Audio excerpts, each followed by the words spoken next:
తెచ్చిందెవరు, ఆ పేరుతో ముంచిందెవరు? పారిందెంత, పైసలు తిన్నదెంత? తెలంగాణలోని ప్రాజెక్టులన్నీ కాంగ్రెస్ హయాంలోనే. 32 ప్రాజెక్టులు గత ప్రభుత్వాలవే. ఒక్క కాళేశ్వరానికే 1,00,000 కోట్ల రూపాయలు. కమిషన్లు దండుకున్న కేసీఆర్ కాక ప్రాజెక్టులు కట్టింది కాంగ్రెస్ సర్కార్. ప్రాజెక్టులన్నీ 1,50,000 కోట్ల రూపాయల లోపే కంప్లీట్ అయిపోయినాయి. 3 ఏళ్లలోనే కుప్పగూలిన కాళేశ్వరం ప్రాజెక్టు నేటికి చెక్కు చెదరని కాంగ్రెస్ ప్రాజెక్టులు అంటూ ఒక ప్రత్యేక కథనం వేసింది శనార్థి తెలంగాణ దినపత్రిక. నీళ్లు తెచ్చిందెవరు, పేరుతో ముంచిందెవరు? ఆ పేరుతో ముంచిందెవరు అంటే కాకనే. ఇంకో ఉన్నదిగా కాక కాందాని ఎంత వ్యవస్థ ఉంది కదా వాళ్ళు.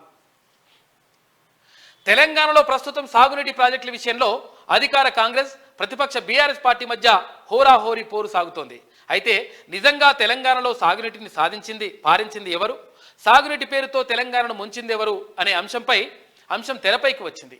బీఆర్ఎస్ హయాంలో మాయల మరాఠీ కేసీఆర్ ఒక్క కాళేశ్వరం ప్రాజెక్టును 1,00,000 కోట్ల రూపాయలతో నిర్మించారు. ఆ ప్రాజెక్టు ద్వారా 1 కోటి ఎకరాలకు సాగునీటిని అందిస్తామంటూ ప్రగల్భాలు పలికాడు. ఇప్పటి వరకు 1,00,000 కోట్లు ఖర్చు చేసి కేవలం 100 టీఎంసీలను ఎత్తిపోశారు. ఈ కాళేశ్వరం ప్రాజెక్టు పరిధిలో నిర్మించిన మేడిగడ్డ, అన్నారం బ్యారేజీ, లక్ష్మీ, సుందిల్ల తదితర బ్యారేజీలను నిర్మించింది. వీటికి తోడు మరో 5 పంప్ హౌజులు నిర్మించారు. దేశ చరిత్రలోని అత్యంత భారీ ప్రాజెక్టు కాళేశ్వరం అంటూ కేసీఆర్ అండ్ కో గప్పాలు కొట్టింది. అయితే కానీ ప్రాజెక్టు నిర్మించిన 3 ఏళ్లలోపే కుప్పకూలిపోయే పరిస్థితి దాపురించింది. కేసీఆర్ కమిషన్ల దాహానికి 1,00,000 కోట్ల తెలంగాణ సంపద బూడిదలో పోసిన పన్నీరుగా చందంగా మారింది. ఇదే సమయంలో గత కాంగ్రెస్ సర్కార్ హయాంలో పదుల సంఖ్యలో సాగునీటి ప్రాజెక్టులు నిర్మిస్తే ఇప్పటి వరకు కూడా ఏది చెక్కు చెదరలేదు.